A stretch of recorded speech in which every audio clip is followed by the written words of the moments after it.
everyone, and thank you for tuning in to EMCEE Cast, the podcast that talks to the people who talk for a living. I'm your host, Alwaleed Osman, and today my guest is an MC, a mistress of ceremonies based in Dubai. She's also a voiceover artist and a radio presenter she was a radio presenter on Heart 107.1, Dance FM, and Dubai 92. She has hosted live events for huge clients like Canon, Cosmo, DHL, Dubizzle, Emacs, IKEA, LG, Marriott, Max Factor, Microsoft, Nike, Reebok, Rolls-Royce, Subway, and Time Out Dubai and Abu Dhabi. Katie Overy, good morning and welcome to the show. Yay, morning. Thanks for having me. That was a really great intro. Thank you very much. I like to start my day with gratitude. Okay. I feel like when you start your day grateful for something, mindfully grateful, it makes everything better. Absolutely. So today I'm grateful for being able to record this podcast. Absolutely. And I'm grateful to be a guest on the podcast. Thank you. I've never been a guest on a podcast before. Oh, well, MCs are usually the ones who interview others. Exactly. So it's always the first time for them. Yeah. That's why I got the idea of the show. That MCs are always the ones talking to other people. Yeah. Why does no one ever talk to MCs? It's such a lonely life. We need to know the stories behind the people who make everyone's life better at every event, right? True. Yeah, I suppose when you put it like that, sometimes I never realize how important a role of an MC is.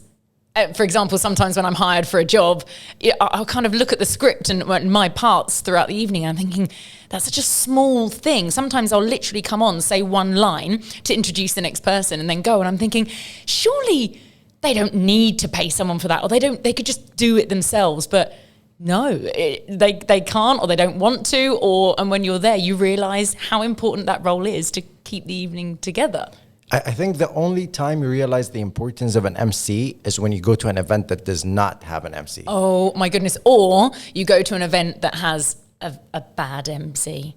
Yeah, that's even worse. I actually do believe that's even worse than no MC. I've been to a lot of events before I got into MCing and since, and you just, it's difficult. And I don't just mean in terms of maybe you don't necessarily like their MCing style, but you're talking about perhaps that they don't look the part, or they're unprepared, or they're literally reading word for word from their cue cards and not lifting anything from the page. So there's quite. Yeah. Do I sound bad saying that already? No. I think actually, because that's one of the questions, and I think in order to be a good MC, you need to know what a bad MC does or doesn't do. True. So that you wouldn't be able to do it. But before we start, can you tell us more about yourself? Where are you from? How long have you been in Dubai? How did you end up moving to Dubai in the first place? What's your story? What's my story? Okay, so I moved to Dubai in 2008. And I was made redundant in the UK. I was in real estate for 10 years in the UK, and I was made redundant. And I'd been working since I was 16. I didn't go to college or university. I've been in full-time work as an estate agent, in real estate that whole time. And then, of course, the global market crash in 2008. So I lost my job. And it's a very weird story because two of my brothers already lived in Dubai. And I wanted to come out and visit them, but I had less than 6 months left on my passport, and you need more than 6 months to travel to Dubai. So I'd been made redundant, and the next day I was at home, and it was the first day I didn't have a job since I was 16. And it was a really weird feeling. And literally there was a knock on the door at about 9:30, because why am I in bed at 9:30? I don't have a job. It was so weird. And it was the courier bringing my new passport. And so it meant I could travel to Dubai. So I was like, okay, I'll travel to Dubai. Shall I do that then? Let's just go on holiday. And then that day I also had to go back into my office to sign some paperwork and collect all my belongings. And I was driving back along a really slow road. I live on the coast, the seafront in the UK. And there was loads of traffic, and it was raining, and it was depressing, and it was ugh. And there was a huge billboard on the side of the road that just said, "Hello tomorrow, fly Emirates." And I sat there and I was looking at it in this traffic jam for ages. And I was like, I'm going to go. So I came out here for a week with my friend and then stayed 5 weeks, got a job, went home for 6 weeks, sold everything, rented out my property, and then moved out here in 2008. So it was almost like an instant decision. Yeah. You just saw the billboard when you came here and the sun was shining, it wasn't raining, and you're just like, I'm going to stay.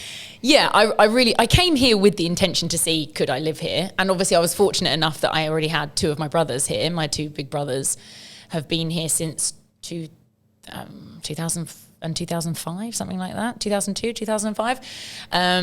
And so, yeah, I did come here with the intention of seeing what it was like. And then I was never one of those people, I'm going to go for a year, I'm going to go for 2 years. No, it's home. Dubai is home now. So, yeah. But you did not come looking for a job in radio or emceeing. Because No. you said you have such a nice radio voice. Thanks. No, not at all. I actually fell into all of my jobs. So I was a radio presenter, I'm an MC and a voiceover, and they all came by accident, really. So I started off in real estate in the UAE, which was fun because I came here with my professionalism and my integrity and realized you don't need any of those things to do real estate in Dubai. So didn't stay very long. I was working for a sports company locally here. You may have heard of them, called DoPlays. They're a community sports company, and we used to create, football teams and basketball teams, badminton, tennis, whatever. And we were invited onto Dubai Eye 103.8, their sports program called The Grill. And we were invited on to talk about sports in the community and, the obesity rates and diabetes and stuff in the UAE and how to get people active and moving. And I just hit it off really well with the panel, with the other presenters. And they said to me, we'd love to have, it was all male, we'd love to have a female voice on the sports show. And I said, well, I don't know too much about sports, the ins and the outs, not like boys do. Like boys remember sports so well. But I could do social media. So I said, look, I'll come back on and do like your Twitter. It was only really Twitter at the time, Twitter and Facebook messages and their SMSs. That was before Instagram was a thing. Before it was a real thing. This was 2012. Okay. And it was pro bono. They didn't have, they couldn't pay me. They didn't have a fee. And I was like, no, sure. So I just used to go and do that every Saturday for free, as you do when you start out. And then I was thinking, radio is my jam. I'm really down for this. And then just became really, really tenacious with the people at Dubai 92 because I love Dubai 92. And I was like, I want to be a radio presenter. And then that story is a much longer story. It was really weird. I'd never done live radio before, and I covered the breakfast show on Dubai 92 for 2 weeks over Christmas. How did you feel like coming in from real estate into radio? Were you scared at all? Not really. No, I should have a much better story, but I wasn't. Initially, when I was asked to do that first cover shift, I said, I've never done live radio before. And she said, no, you'll have a producer who's pressing all the buttons, because when you walk into a radio studio, it's like, ground control, and you don't know what you're doing, when really there's probably like 3 buttons. It's like this, but like 100 times more. Yeah, buttons. like your controller. And even that we had issues with walking in today. But someone was there to press the buttons, and I literally just had to talk about some stuff and then say, and here's Beyonce, and then hit the next button. So I just kind of went into it.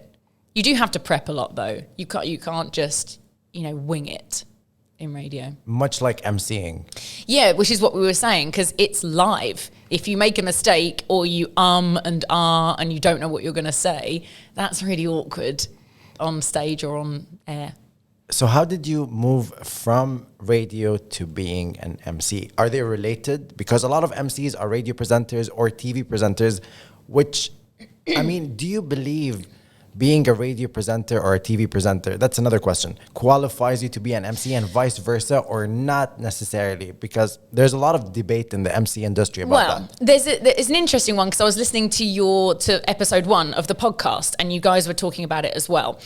I think it depends. Of course, they're interchangeable skills.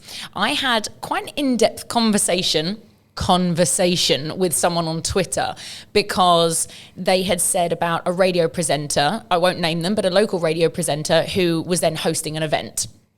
And they were like, why is it always radio presenters, and why don't you just stick to what you're good at? And I thought, it's not as if it's not as if she was a radio presenter and you'd asked her to represent you in court. Like it's quite a close thing to do. So the fact that they all use my voice. I'm a radio presenter, I'm an MC and a voiceover. So it's not like one I'm trying to perform surgery and one I'm doing an event.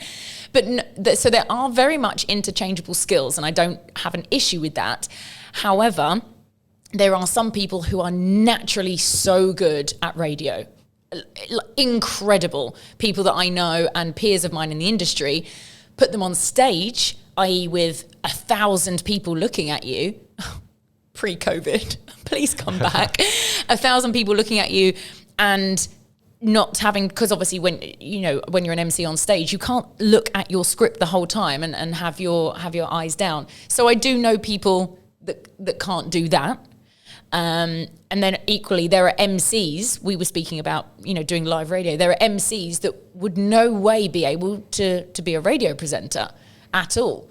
Because at least with MCs, you can kind of bounce off the crowd and you can have some, you can leave some space, some air for reaction. Whereas obviously on the radio, you can't do that. That's dead air.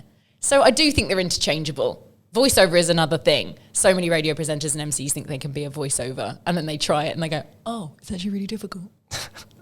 I did not know how hard it is doing a voiceover. Yeah. I thought it was just talking into a mic. Yeah. Yeah.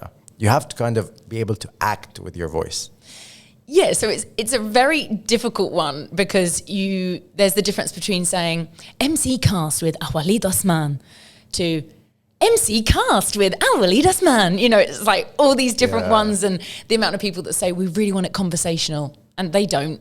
They just think that they want a conversational voiceover. So it's a strange one.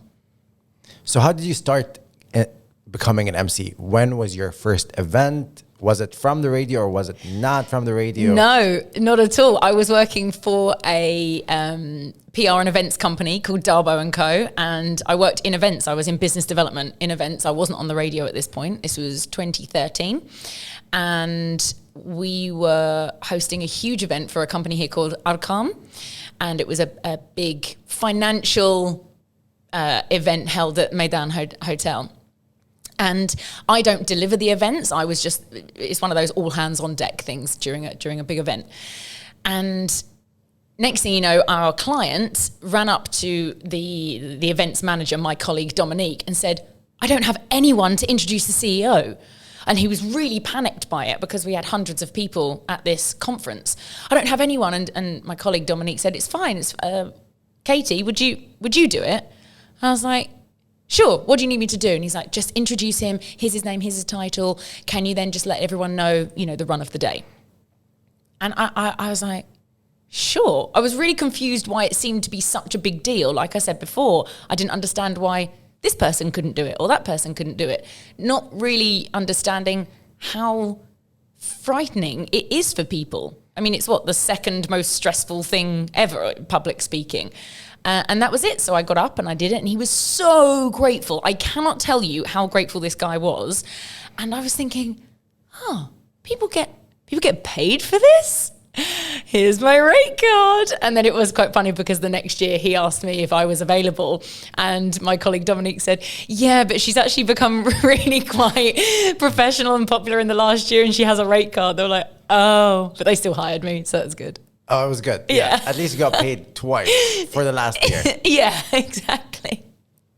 So when you did this event, did you know what an MC was, or? Yes, because I'd been in events, I'd hired MCs before. So I knew their role, I knew how important they were. I also knew how much they were paid. And that's why it didn't correlate with me. And then, you must have the same thing. Sometimes I do think, I'm being paid quite a lot of money in comparison to, I guess, the work I'm doing. But again, that's because to you and I, it's very easy. But to the people that are hiring us, that's a very, very important role. So it's like that thing where, people say, oh, people ask for a reduced rate because it only takes you 10 minutes to do something. Well, it only takes me 10 minutes because I've studied for it for 10 years. So I'm that good at it. Does that make sense? Yeah. So, And I've only ever had one person, and ironically, it was the event agency that hired me, make quite a sarcastic comment to me when they were paying me, because they wanted to pay me on the day.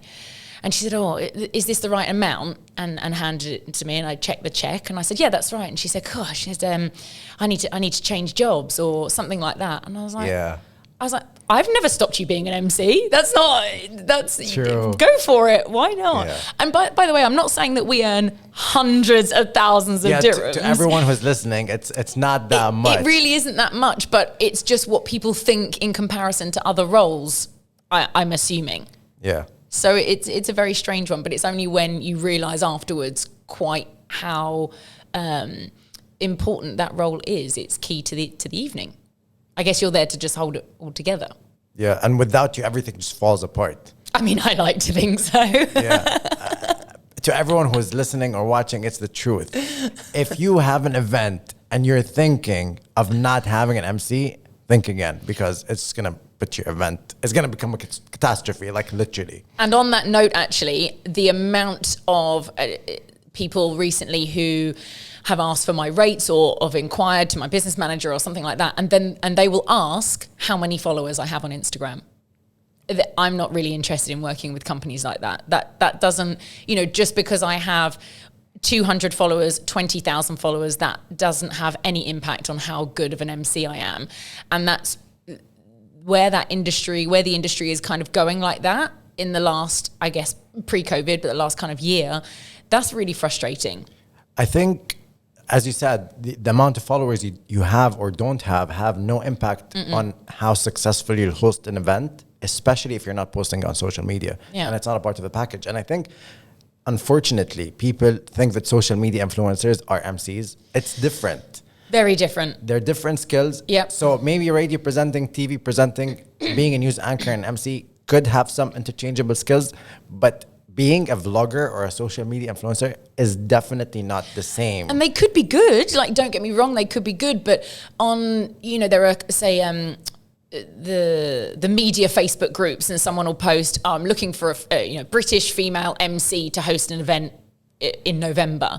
And then you see people tagging bloggers and vloggers and social media influencers. And I'm thinking, I don't understand why. I think it's these people who tag them, they don't really understand what an MC is. Maybe. Because, Katie, I've seen some MCs who don't know what the word MC stands for. Really? Yes, and many event managers, you'd be surprised. And they're in the ecosystem. They're event managers. And they're like, yeah, MC, the girl who holds the mic and makes announcements. So what does it stand for? It stands for Master or Mistress of Ceremonies. I prefer Master. Even if it's a woman. I think you should always be the master of ceremonies. I think so, but then some women are offended. But at the same time, mistress has a very negative. Not negative, but it has a certain connotation, doesn't it? If you're someone's mistress. Yes, I feel like it does not sound. No, yeah. So master of ceremonies, yeah. Yeah, and it means that the person is a master of their craft. Quite. That's why they have the word master and master of ceremonies, because you have to master it. You do, yeah. And it does take a while. So how did you move on from that first event at Arkan to getting more events? What was your second event? Gosh, I don't know what my second event was, but I was in a fortunate position to work for this PR and events company, and we had some huge clients. So in quick succession, within that year, in between the two Arkan events, I did events for Microsoft, for Canon, for Rolls-Royce, and Nokia. So they're huge brands, and I was very fortunate that all of my colleagues knew me and knew that they could put me forward as an MC at that point at a lower rate than a lot of other MCs, as you do everything to start off, and then kind of just went from there. And then as soon as you've got a handful of decent photos and a handful of decent testimonials, just get a website and get a profile and get something ready to then send to everyone you've ever looked directly in the eye at. Hello, would you like my profile? Yeah. So if you're starting out as an MC, do events for free? Not necessarily for free. or at a reduced cost? Yeah, and I just want to say something really important there. Even now, there is a big difference between doing events for free if it's your passion.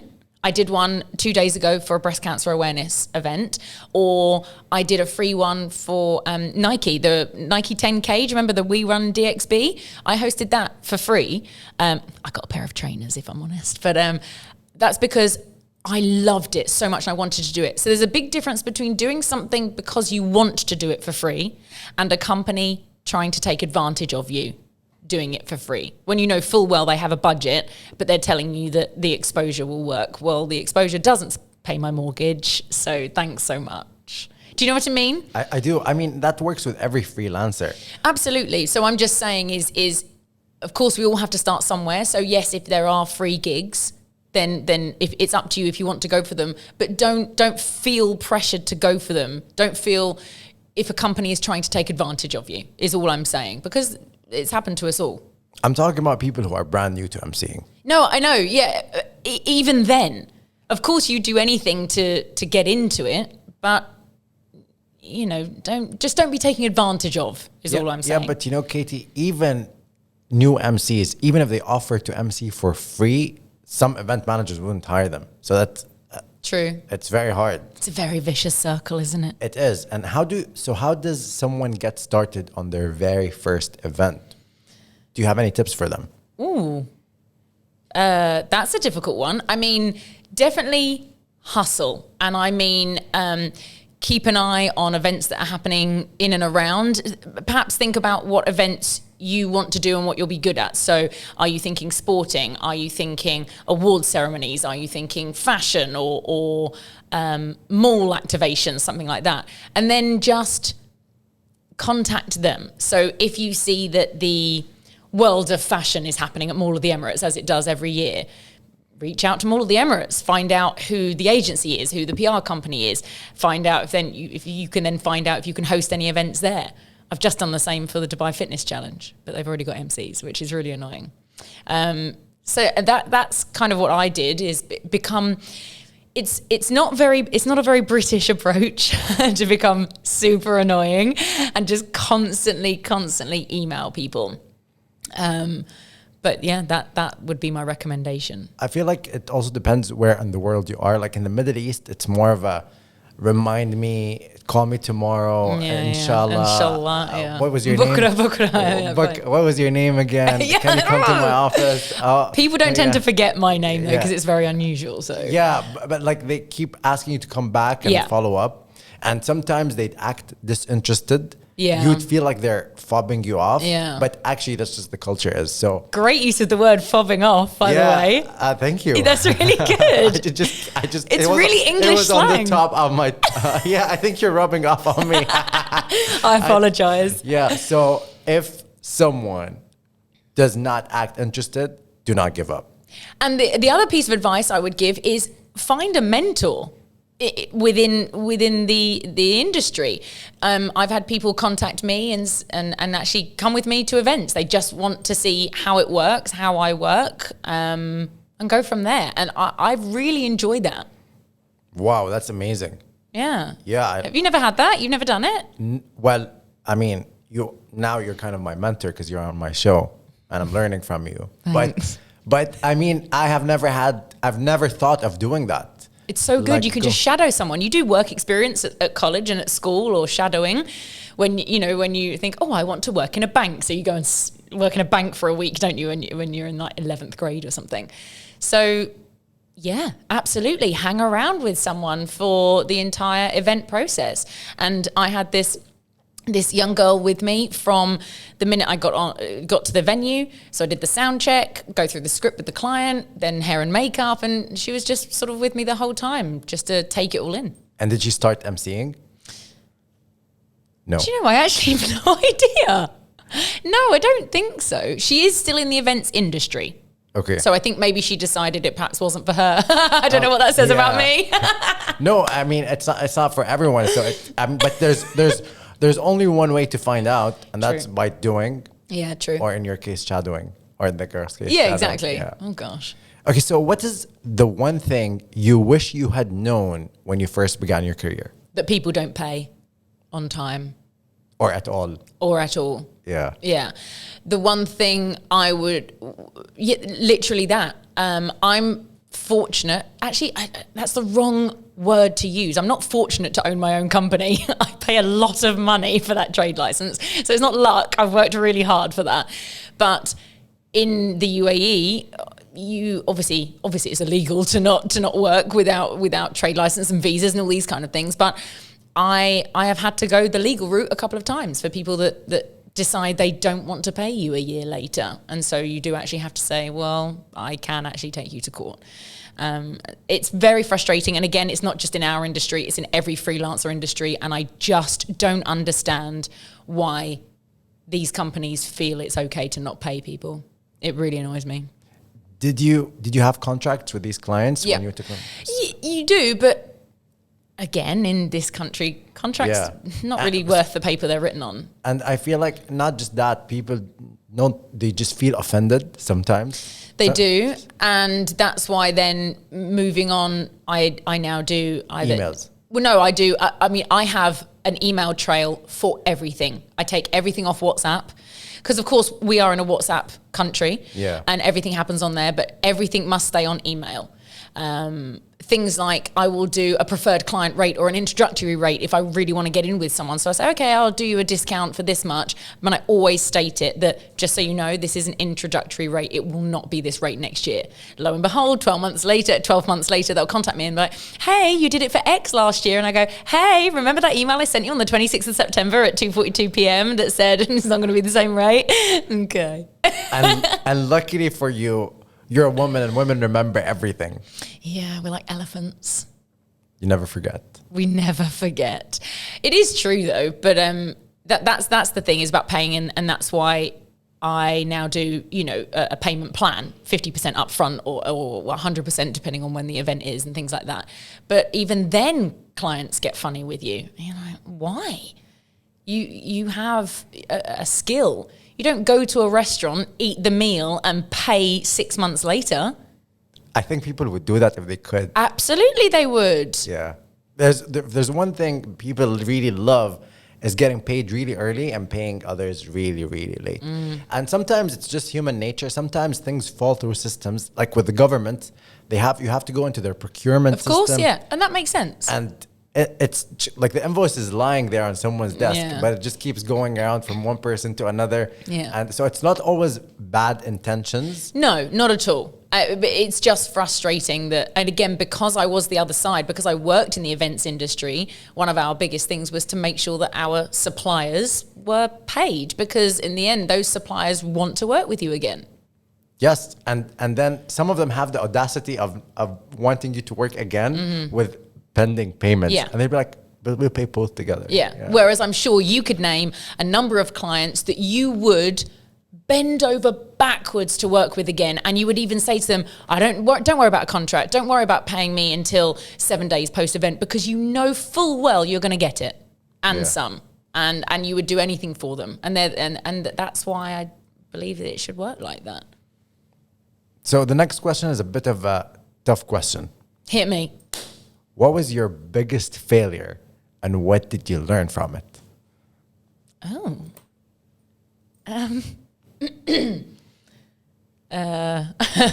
Well, right now it's answering this question. Biggest failure, and what did I learn from it? In the emceeing scene or career specifically.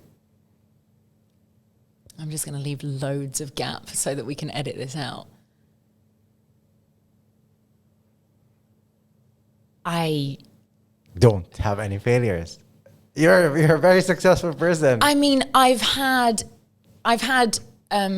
AV failures and technical failures. So you go up on stage and your microphone isn't working. But again, you have to roll with the punches. And again, that's the job the of quality, an MC. Quality of a good MC. You're just there, and I just ended up shouting really loudly. I don't think, gosh, touch wood, I honestly don't think I've had anything failure-wise that was certainly on my part. The only thing that springs to mind is I was hosting an event at Dubai World Trade Center, and it was like an IT conference with workshops and what have you. And I've told you this story before, I always check, before I'm about to go back on stage, I always check with my contact, are we here? Am I introducing Alwaleed Osman, CEO of whatever, right? EMCEE. Yeah, exactly, of EMCEE. So I always double check at what point we're in, if that's right. Yes, so I go on stage. So I'm on stage, at the lectern, there's a huge screen with my face on it behind. There's 1,000 people in this hall, and I start to read the bio of the person I'm introducing. And as I'm doing it, I see a guy walk through the kind of crowd and up to the stage. And he's standing, so if you can imagine, I'm up on stage and he's standing down there, and he's gone, "That's wrong." And it was so loud that it came over my microphone, right, across to the 1,000 people. And so I've looked at everyone. I went, "Do excuse me, ladies and gentlemen, one moment." And I kind of moved to the side of the microphone. And he's like, "That's not who you're introducing." Like, this guy is shouting at me. And he basically didn't realize that the running order had changed. And I was in the right place. Was he the next speaker, or was it a random guy? No, he was. He worked for the company, but not part of the organising team, not part of the events team. Does that make sense? He was part of the client, if you like. But it was just a really bizarre situation whereby he just shouted at me in front of all these people. But I knew I'd done my due diligence. Do you know what I mean? By checking beforehand. So since then, I do make extra sure. Each time I'm going on, I'm like, right, I'm introducing this person, right? Okay, now this award is next, and now that award is next. What if the client gives you a wrong script and the wrong person? Because sometimes when you do check, they confirm and it's still wrong. Yeah, you just got to roll with the punches. Yeah. I know I've said that expression again, but you need to kind of know the event that you're hosting, and you've done your research to the client, and you make sure that the biggest thing is make sure that you kind of keep the audience updated. There's nothing worse than the audience, we've all been there, the other side going, what is going on? There's, this looks really unprofessional. So you would say, ladies and gentlemen, please give us 2 moments, got a bit of a technical issue going on backstage, enjoy your meal or something like that. And then I'll make sure that there's some background music come on, or the band plays, or something like that. But again, touch wood, that hasn't really happened to me, thank goodness. I've always worked with incredibly technical, good events teams and technical teams. And I think there were 2 major incidents where that has happened internationally that makes every MC feel comfortable. The one with Steve Harvey announcing the wrong Miss Universe. Mm-hmm. And then there was the Oscars, I think it was 2000. Yeah, Warren Beatty saying Moonlight instead, saying La La Land. And I think speaking of which, by the way, you look like the girl from La La Land. I've told you before. صح? Emma Stone. Yeah, kind of. I get that a lot, don't you think so, Debbie? Yeah, there's a lot of resemblance, right? I do get Emma Stone a lot, but hey, I'll take it. She's amazing looking. It's better than, and you won't get this at all. I used to get that I looked like Natasha from Atomic Kitten, who's a British girl band from the 90s. I'll let you Google that. I do remember. She's gorgeous, so I'll take it, but yeah. I'd rather be Emma Stone. Does that mean I get to make out with Ryan Gosling? If you're lucky. If he ever comes to Dubai. He was in Abu Dhabi last year, though. Pre-COVID. Yeah. Okay, so what advice would you give to someone willing to pursue a career as an MC? This sounds like every piece of advice. If you want to get into acting, if you want to become a DJ, if you want to it's like, just don't give up. You have to... and I don't like using the word hustle either, but you just don't give up. I love the word hustle. I think it's overused. It's a buzzword, but it's a nice word. It is a nice word. And I guess the minute you hear the word hustle, you know exactly what that means. And it means different things to different people. So hustle could mean, it's one of these loose terms, but everyone knows what they need to do to be hustling. True. Yeah, that is true. And that's what I would say is don't give up. Find mentors. I do believe that's important. Do your research. And I mean that as well as when you get your first event. It doesn't matter what that event is. It could be a children's party. It could be a mall activation. When I worked on the radio, I did so many mall activations and spin the wheels and things like that. But it's great. You've got to be able to interact with the crowd. You can't be shy or embarrassed. I would also say network as well. When you're not on stage, go off stage and start talking to everybody. At the event or in general? At the event, because first of all, this is going to sound a bit strange, but first of all, people were like, "Oh, you're the MC. Like, you were the lady that was just up on stage. Wow." But then you start talking to them, they realize you're just a normal person. But then they like you more. Then they like you. You interact with them. You can share business cards or phone numbers. Or now it's just, do you have Instagram? Just follow each other on Instagram or LinkedIn. And the amount of repeat business I have from that, I'll get a DM on LinkedIn saying, "Hey, we met at this awards ceremony and we'd really like you to host our 20th anniversary for our company." So that works really well. Networking is huge. And one of the other things as well is just kind of getting around in the media and event scene. So it's if I go to the opening of a restaurant, for example, or something, and I'm photographed, and then I turn up in Ahlan magazine, I don't do that because I want to be in Ahlan magazine. I do it so that maybe someone will be looking at Ahlan magazine and they'll go, "Oh, I met that girl at this award ceremony the other day. She would be really cool to host our XYZ." Well, it's so interesting that you brought that up. So people who want to get blue tick verified on Instagram, apparently they keep declining me. Yeah, well, apparently being in Ahlan increases your chances because it's a publication. And I've only been to one event once, and I was randomly photographed, and it's the highest ranking SEO when you search my name. It's Ahlan magazine. Really? Yeah, so get on Ahlan. I don't know what mine is. Shall I type it in? Yeah, please. Actually, do it on your phone, because I've probably searched my name far too much. Debbie, can I have my phone, please? Oh, Debbie, videographer and personal assistant extraordinaire. Shout out. It's just there, Debbie. There you go. Big shout out to Debbie. Thank you very much Minted Media. Follow them on Instagram. Minted Media. Okay, so I'm gonna write Katie. Go Katie Overy. What does it come up? I've never Googled myself. That's a lie, but I mean as in... Okay, so number one is your personal website, which means you're doing a good job. Thank you so much. And then your Instagram. Oh, cool. And then an agency website. Then your Twitter. Then your LinkedIn. And then Edinburgh College of Art. Is that you? Oh, no, there's a professor at Edinburgh College of Art called Katie Overy. Okay, then it's your Facebook. Oh, I've done pretty well, haven't I?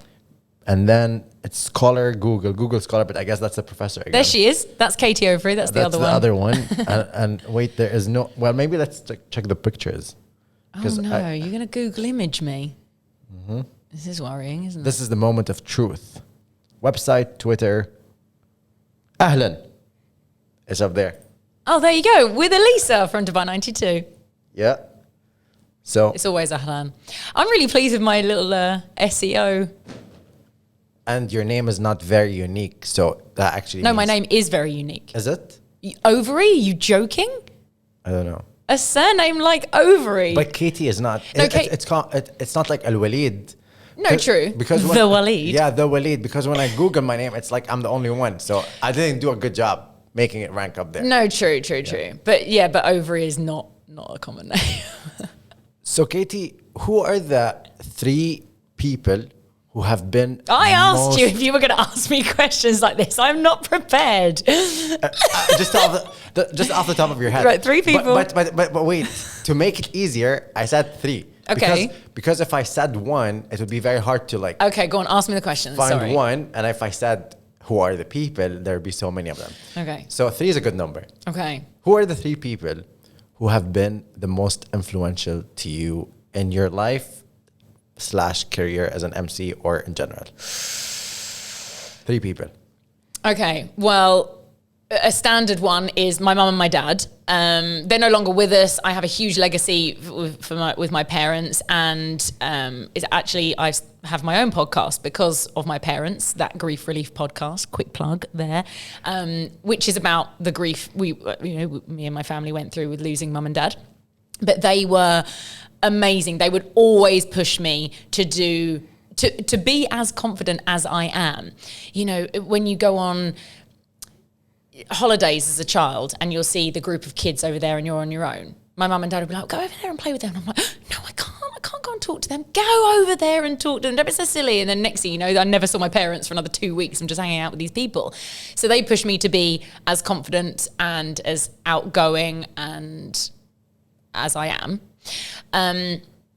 From an MC perspective, it's a very good friend of mine, Shadia Baseso.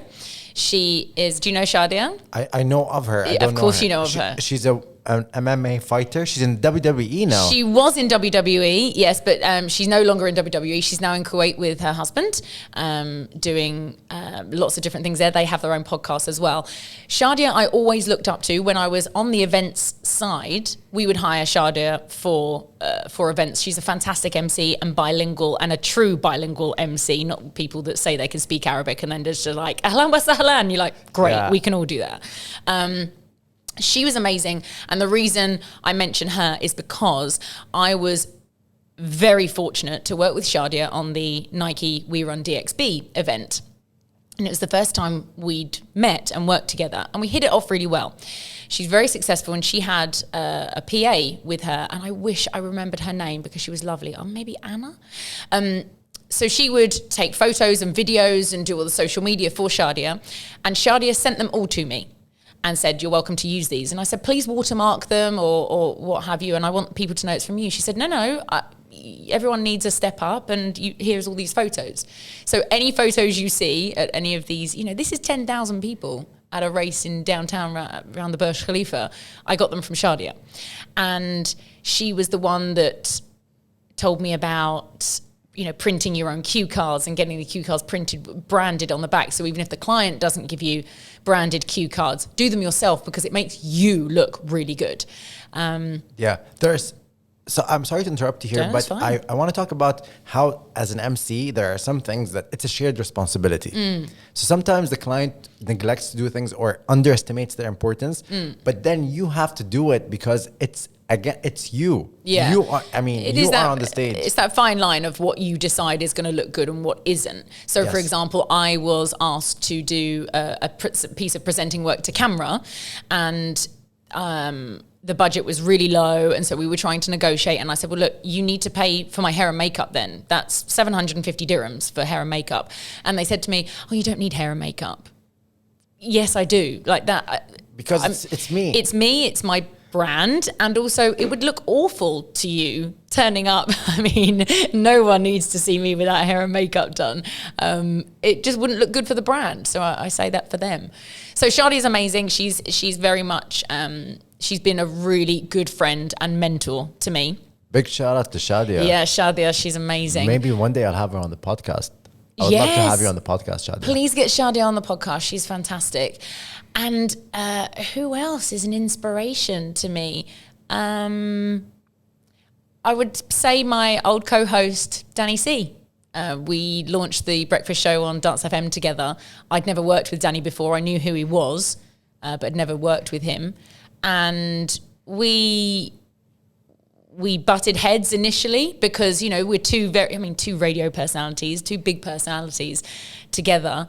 But he was incredible. And I cannot tell you what I learned from that man that is transferable through radio to content creation, to social media, to podcasting, to everything. He is amazing. And actually, hand in hand with that, with Danny C, goes Joe Mango, who's still a really good friend of mine. So the three of us did the breakfast show, and we learned a lot from each other. So, and I still use those, what would Danny do and things like that sort of in my mind every day. So, yeah. That's very nice. Big shout out to Danny C and Joe Mango if you're listening and watching. They better be. Make sure you subscribe to MC Cast. What is a common myth about MCing that you would like to debunk? That it's easy money. It's not. It's not. It's definitely not. Mm-mm. And I know, obviously, I spoke about that at the beginning of the podcast. It only seems easy money because I'm skilled in it, And because you love it. and I love it, and I'm experienced in it. Yeah. It's happy money. I like using the word happy money. Yeah. So it's money you make doing something that you love, as opposed to something That's every day for me. I have a home studio. I do voiceovers. Yesterday, I did a voiceover I did a voicemail. I did a video for NHS Berkshire in the UK. I did a YouTube video about things you didn't know about Eddie Van Halen's marriage. It's so different, and I am fortunate. I am lucky that I do a job that I love.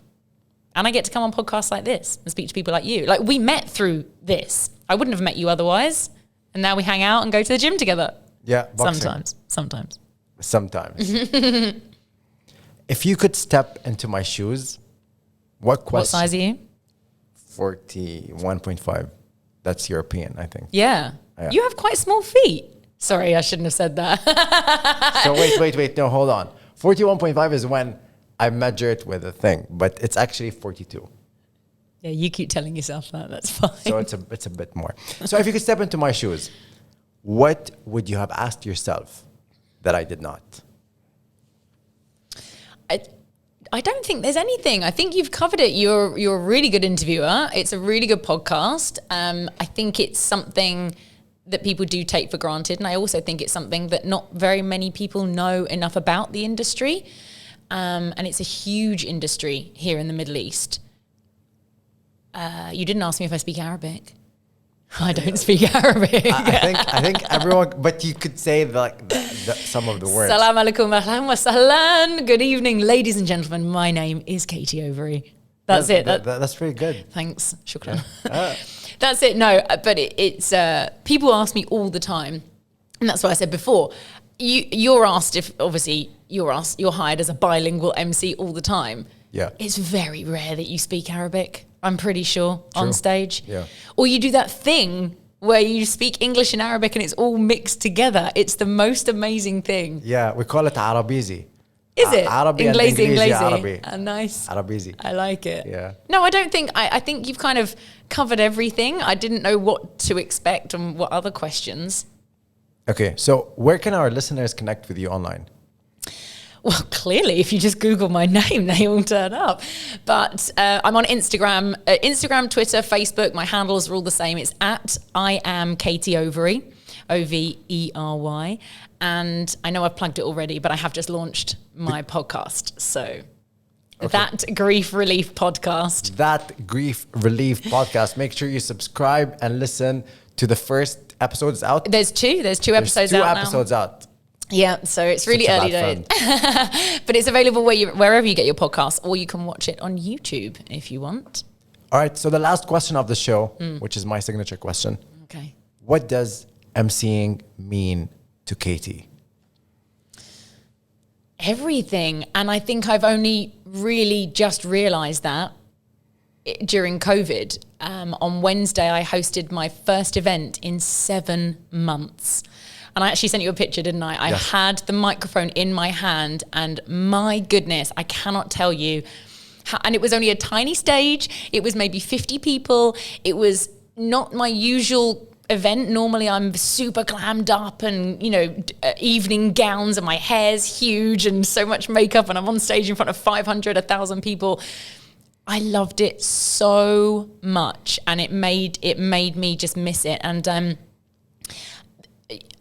we're very fortunate where we are in the UAE that people are sticking to the rules, and I do believe that we are going to get back to some sort of normality soon. And yes, there is virtual presenting, but there is nothing beats getting on that stage and speaking to people and just hosting events. So I'm just really hoping that 2021 is going to be it, and we're going to be back. Live events, baby. Yeah, I really hope so too. I think everyone in the events industry, and I think everyone in any industry, because every industry was impacted by this, just really wants 2021 to be better. But the good thing is that we are now much more grateful for the things that we used to take for granted. For sure. And don't get me wrong, COVID's given us time. You've launched this podcast. I've launched mine. I've launched vlogs. And so it has given us opportunities, but it has really made me sit back and go, wow, I love my job so much.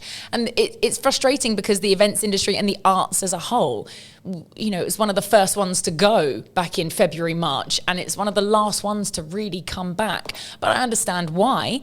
And I think if we take it slowly but surely, things will get back to where we are, and we'll be back on stage. Should we host an event together? We should definitely do that. Be we should co-host an event together. If anyone wants to hire us, let's do it. You know where to go. At I am Katie Overy, or follow me, Alwaleed Osman. Everywhere on social media. Everywhere. We're ready to co-host your event. I think we should we look at the same camera? No, because Debbie? no. We're just going to do different cameras. Both look at this camera here. This one in the middle. I think you should. The wink and the gun. Oh, wait. But okay, so again, let's do that again. Okay. If you are looking for a pair of dynamic duo to co-host your events, make sure you hire Waleed and Katie. Katie and Waleed. Katie and Waleed. K comes first, doesn't it? Only because it's alphabetically. Yeah. For no other reason. Not because Katie likes her name more. Katie Overy, thank you very much for being on my show, EMCEE Cast with Alwaleed Osman. It was a pleasure having you. Thank you so much. I've loved it. I hope I didn't talk too much. No, it was perfect. I mean, it is my job. That's kind of the point, Katie. Thank you for coming. Thanks, dude.